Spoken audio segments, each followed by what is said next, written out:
Hello, people. Andrew here, talking about comics from a reader, collector, speculator, investor point of view, in that order of importance to myself.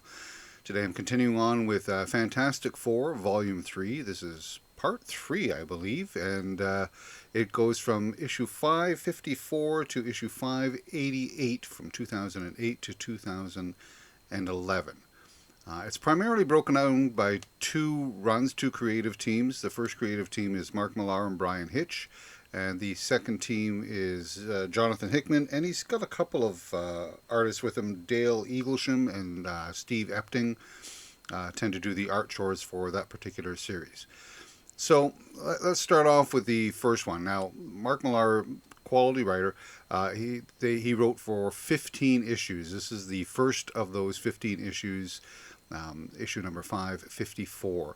So good points, bad points. Okay, so the good points, let's go right to the artist. Brian Hitch, excellent artist. I like his material. He's sort of got a gritty realism sort of approach to his designs, detailed in character and in structures, architecture. I do like his work, so the grade is elevated because of his artwork. You can see in the faces here of Reed Richards and Sue Richards, very different sort of look for both of them in comparison to much that's gone on in the past 50 years. They look older, and I like that about it because really Reed Richards would be in his 40s, around 40, late 30s, probably early 40s, and Sue Richards definitely in her early 30s, if not mid 30s. She does have two children, and one of them is somewhere around the age of 10. So they would be older people, and that's sort of reflected in this art style. So I appreciate that in the artwork as well. So the artwork is very good. Let's break down the stories about the good points that I liked, and then the bad points, and then recommendations or not. So the good points, I like the embracing the idea of the celebrity. Um, often in books past, you'll always hear, well, you'll hear Ben Grimm every once in a while say, he's the idol of millions, but you never really see their sort of celebrity. It happens from time to time, but Millar actually embraces that, and not in a cheesy, cheap sort of way. He looks at the celebrity as they would be, say, cross between a rock star and an athlete. The paparazzi, they do show up, and there's people that wanted to hear from them. There are sort of press conferences. They are celebrities. And the celebrity aspect of it doesn't take over the book. It becomes part of the book and part of some of the storylines and developments that happen without becoming overwhelming. So I enjoyed that look of the celebrity aspect. You'll notice that the covers and they pretty much all have this sort of writing up here, and it's like almost like a tabloid, like a magazine, and these are the exciting things that will happen within the magazine. Just buy it off the stand and you can read about these celebrities. So I think that's sort of intentional that it has that look because he's embraced that whole celebrity concept. The character development is good. I like the characters, and I like the fact that there's some very personal developments within the family itself. Ben and Johnny both have new love interests, and they are fresh and approached with different eyes without compromising the character, and I liked that. I liked how Reed and Sue behave both as parents, as a married couple, but also as partner professionals. Their profession just happens to be we're members of the Fantastic Four, which is not quite an occupation, but it's a thing in itself. All of the things that come with being a member of the Fantastic Four: adventurers, inventors, problem solvers.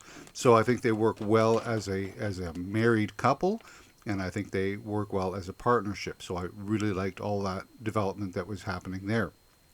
There is a particular two-issue spot that I'll get to that I think stands alone, regardless of anything else that I have to say, which would be a recommended read just for that. I'll get to that in a minute. So, a lot of good things to say about it, and there are some bad things. Bad to me. It might be good for other people, but that's up to the individual reader. First thing is the scale. I didn't care for the scale. It was just a little too much. We get to go to the beginning of time and we get a story where it's the end of the world. So, I would prefer, that's okay to do those, but in a 15 issue run where there's pretty much only 3 story arcs, maybe something in the middle. Maybe you don't have to be so overwrought and over dramatic. As I say, the best that I found was the 2 issue series that had little to do with either one of those things. So I thought the scale was just a little large for what I was looking for. Perhaps the biggest fault I found with the storylines was the reliance on time travel. Now, time travel can be a fun thing, but it can also be a headache. And I'm sure that people that can sit around, it's going to be just hypothetical and theories about how time travel works and how it would affect, future this or past that. Big discussions can be had about it, and it's prevalent in comic books. There's a fair amount of time travel that goes on. Fantastic Four has always had time travel since right in the very beginning. But it's the reliance on time travel for the block of stories. Every story, other than 2 issues, has some element of time travel involved with it. Not only has it got too much time travel, but it's also got the time travel that I don't like. And what particular is that? That's in the second arc where it's, oh, look, the future is bleak and dismal and dystopian and horrible. So we have to come back from the future to this present, and now we have to do something to change that future from happening, usually involving killing somebody. That's the go-to. But I get tired of these bleak future guys coming back trying to change something in the past. Obviously, none of this is sticking because they always come back from some sort of bleak future. X-Men does a fair amount of these sort of stories, and I know the Avengers have as well. It's not, just the X-Men, but I don't care for those stories. It's just, no, I'm not interested in yet another dystopian backwater kill somebody type of storyline. So that didn't work for me and doesn't work for me. And the third thing that I really didn't like was the added elements to Doom's backstory. I think Doctor Doom is fine, and what they did with the backstory here, you can add things. Mark Waid added material when he did the Unthinkable, without compromising the character of Doctor Doom. I think the one that's here, the final arc within Millar's storyline, really compromises a lot of what's been said the previous 40 to 50 years. And I'm hoping that writers moving forward sort of ignore that whole stuff because it's contrary to the Doom character, at least as I see it. So, final assessment of it was: is it a recommended read? Well, is it a recommended read if you're a first-time Fantastic Four reader? And part of me says yes, because the characterization is really good, and you might like all of these time travel, end of the universe, beginning of time sort of storylines. And Mark Millar is a good writer, and Brian Hitch, of course, is a great artist. So it's conceivable that you could start reading Fantastic. You'd be left behind on a number of things. You'd miss out on some of the subtleties of the characters and why this is important to some characters and not so to others. But I think you could start here and at least get a really good understanding of who the characters are and how they work together as a family. I think that's a plus for a new reader. For a long-term reader such as myself, I didn't care for it because I just, as I said, I thought that the time travel is a sort of an easy answer for a lot of stories. There wasn't really much exploration and adventure that, well, it all involved at some point in time some sort of the time travel. So I didn't particularly like the story blocks themselves. So I would pass on this particular series. But there are some other points to write about as collectibles, speculation, and investment on this particular short run of Mark Millar's. This is, as I said, the first one. I do like that sort of tabloid look because I did like the whole idea of the celebrity aspect of it. We got issue number 558. And this is the first appearance of Old Man Logan, which doesn't mean anything to me, but it might mean something to somebody who's been following some of the Old Man Logans. I do find it a little odd that these become like really minor keys if you see a future version of an existing character.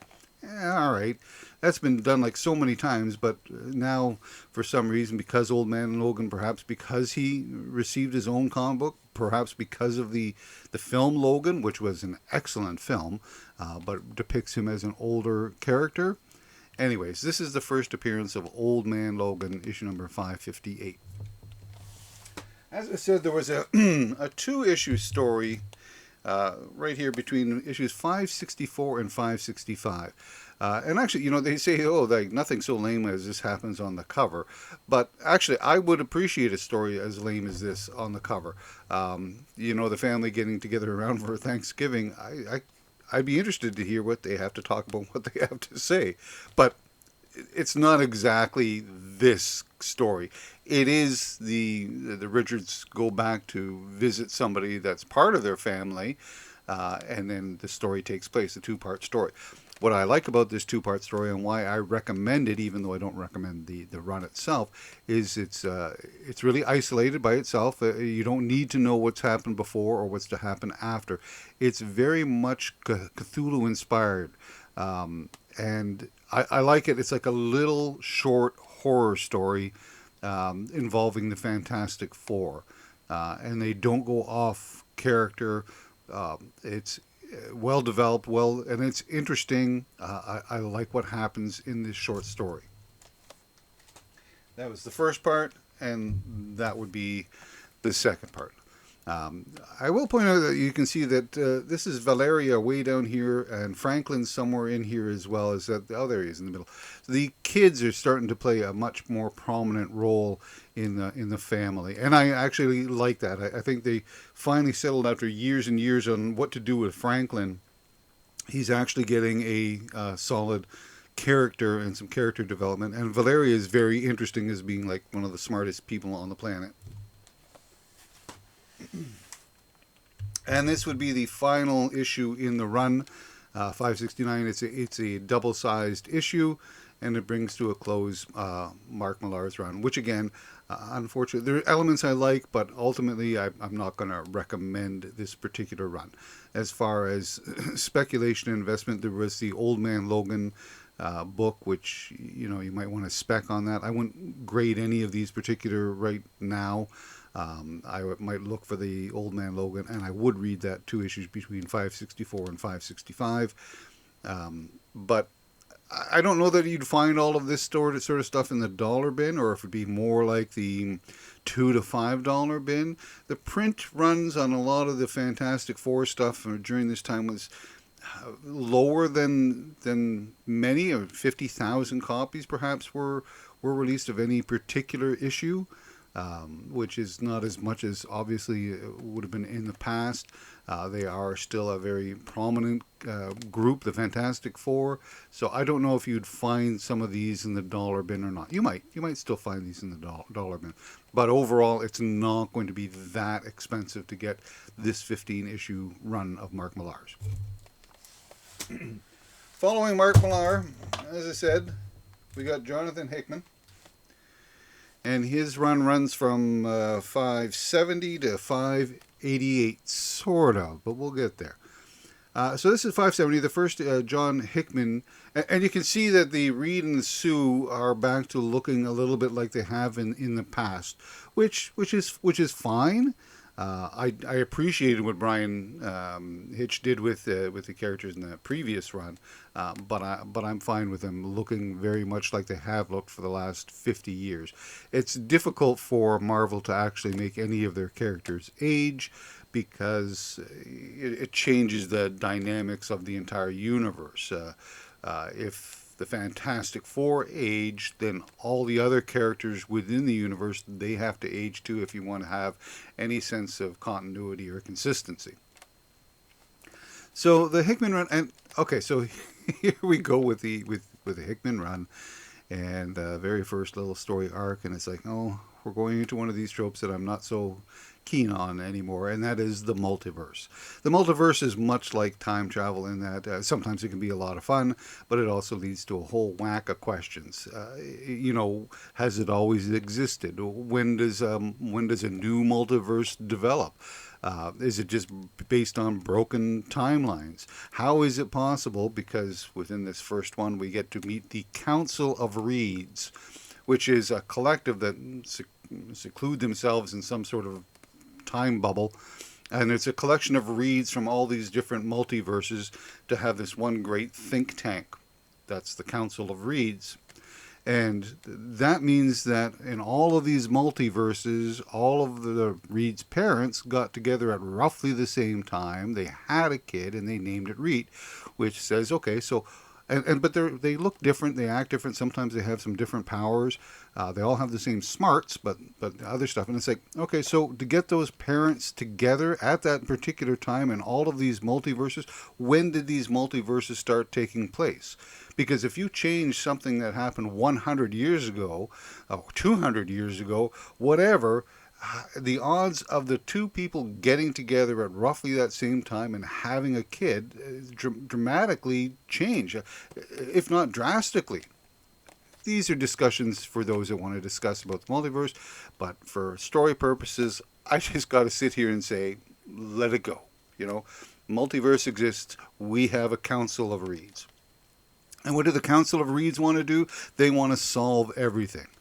Once again, we're going to run into a whole whack of story problems if they can solve everything. There's no more hunger. There's no need for war. There's no lack of resources. There's because they solve everything.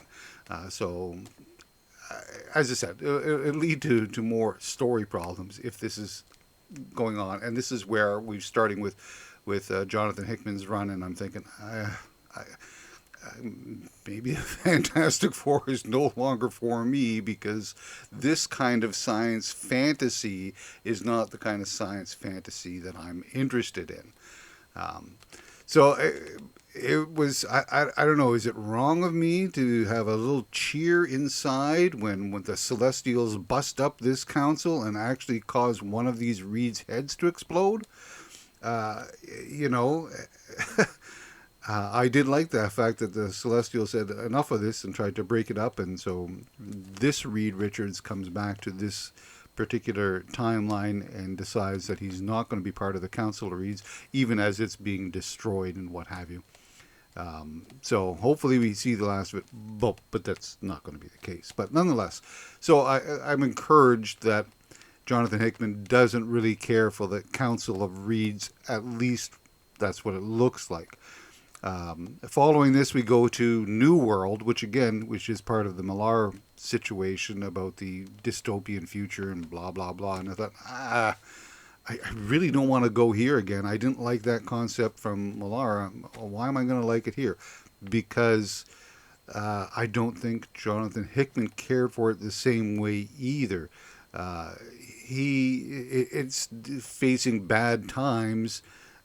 And Hickman's rather ruthless about how he handles some of the characters from that Millar run. So we're move on from these things, and we actually do get to some sort of adventures, and finding some strange new worlds to boldly go where no man has gone before. I know that's Star Trek, but that's a lot of Fantastic Four as well. And one of the reasons that I really liked the Fantastic Four is because they were adventurers and explorers, and they wanted to find out the newness that was out there. Now, the adventure takes place, and it tends to be on Earth. They uncover some forgotten civilizations, which isn't quite the same, but it is an adventure, and it is exploration, and it is discovering new things. So I'm quite happy that they go there. Unfortunately, all right, so Spider-Man comes back, and actually Spider-Man starts playing a bigger role in the Fantastic Four, and that'll develop later. And here he comes to Franklin's birthday party, and I can't remember what they said. He's either 9 or 10 or something like that. So it is a fun issue, and I think I like that a little bit more about Hickman as opposed to Millar, is that there's an element of fun in some of the writing that happens. So it's a birthday party, and the characterization is good. And I like the illustrations; are all top notch.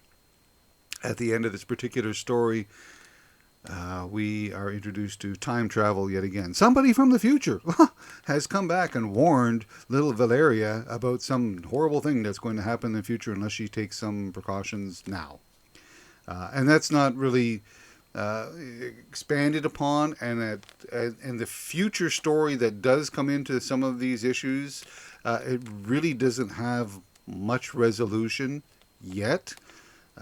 And it doesn't have a resolution by the end of this series. But again, there's things to talk about there. So, it did have some fun. This particular issue here is issue number 579, and it's the first appearance of the Reed Richards version of the Future Foundation. That's when all the kids get together, all the brainy kids, and they try to solve a certain amount of problems, and they put their scientific genius to work. I think Hickman really liked this concept, and he wrote it very well, and actually it develops into its own series, the whole Future Foundation, which we'll get to at the end of this. This is the first appearance of that Future Foundation, again, issue number 579. This is a variant cover, which I don't have a lot of variant covers, and I bought them from, I picked them up in dollar bins or wherever. For me, as far as a collection, is it complete if I have the full run, but I don't have all 12 variant covers of a particular issue? Yes, it is still complete if I have an issue in that run. But every once in a while, because, you're a collector and you like to have some of these things, I don't want to spend $15 to $20 or $50 or $100 on any variant at any point in time. But if I can get some for a buck or two here, then I will. So I bought this one at $1. Now, there's this little mark down here. You can see this little black scribble. Is that just a pen mark that was errantly placed on the cover, or is it supposed to be somebody's signature? I don't know these things. Doesn't matter. I got another copy of 587, the traditional cover, so this mark or not, doesn't matter. And then finally we get to the final issue of the Hickman run, issue number 588. Now, I like the run, and I am going to recommend the run. We get to see some returning characters. The Submariner returns, Galactus, Annihilus. Annihilus was really effective in this one, and they were all effective and within their character level. There were some new characters that were introduced, and the further development of Valeria and Franklin. I didn't like the fact that Nathaniel Richards returned. I don't like the character. I've never seen him do anything good. I'm most familiar recently with his run with Tom DeFalco, where he came in and out and just, bad things are going to happen, and did nothing about it, and never did anything about it. And he returns here, and the whole future story that involves Nathaniel Richards, number one, it seems to ignore everything that Tom DeFalco wrote. And number two, there is no resolution in here about the future Franklin and Valeria and what they're up to. There isn't. And this is the final issue. So that one, it misses the boat for me because, one, it's time travel of the worst kind, and it has no resolution. So, we come to the end of the Fantastic Four. Again, I will recommend the Hickman. The good artwork. Epting is doing this. And here's what happens next, is that the Fantastic Four book itself goes on hiatus. We don't see another Fantastic Four issue. This one was, July of 2011. There isn't another Fantastic Four issue until January of 2012. So you're roughly looking at 5 months without a Fantastic Four book. And when it comes back in January of 2012, it comes back with issue number 600. So this is issue number 588. How did we get to issue number 600? This is where the legacy numbering takes effect, and it's rather strange. Is that there is a new book that is released called FF, and it stands for Future Foundation. And again, it's written by Hickman, and that's actually going to be on my next video regarding the Fantastic Four, is this FF. The first 11 issues of that particular run are considered legacy issues for the Fantastic Four. So issue number 1 of FF, Future Foundation, is equivalent to issue number 589 of Fantastic Four. And so this parallels for the first 11 issues of FF until you get to what would be conceivably 599, and then the Fantastic Four come back again, written by Hickman still, issue number 600. The Future Foundation goes beyond issue number 11. I think it's like 22 or 23, but those issues are not considered part of the Fantastic Four legacy numbering. I don't know.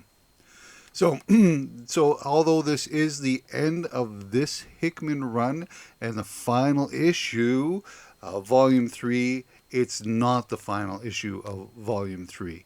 We jump, as I say, to issue number 600, and that's listed as being Volume 3 as well, and it is continued by Jonathon Hickman. So, we'll continue on with the FF, Future Foundation, and the rest of the Hickman run next time. As I said, I will recommend it as a read. Collectibles, yeah, there's a lot of stuff here. The Annihilus, the artwork, Galactus makes an appearance. Spider-Man is throughout, so there's a lot of reasons to collect the Fantastic Four and some of the individual issues.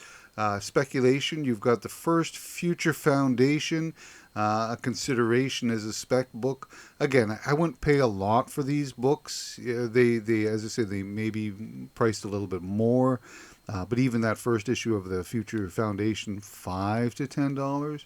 Will you see this stuff in the dollar bins? Quite possibly. Again, the print runs were only about 50,000 per issue. So it may bump it up to somewhere between a $2 to $5 range. Although I'm sure there are dollar bins out there somewhere. Somebody's going to come in and bring in a chunk of a collection. And it's just, I need to put this out there, and so a store will do that. I recently picked up like a slew of Avengers material for $2 a piece, and it was all stuff that had been released within the last 2 or 3 years. So rather than pay $3 to $5 a copy, I'm getting it for $2 a pop, which was pretty good. So you might be able to find this on the cheap. I wouldn't invest in any of this material like by getting it all graded. You can easily find a 9.8 grade of any one of these books from the entire run from 554 to 588. They're not that old. Newer books are much easier to keep in higher grade. So I don't think that there's any big push to find a 9.8 in any of these books.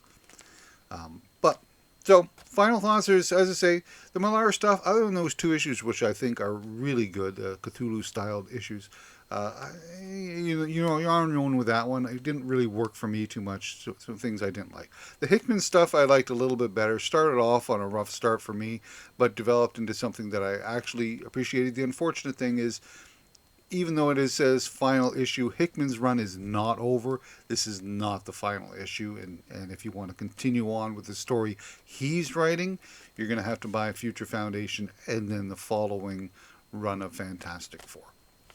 Well, that's it for me today. Be good to yourself and be good to others, and we'll see you again.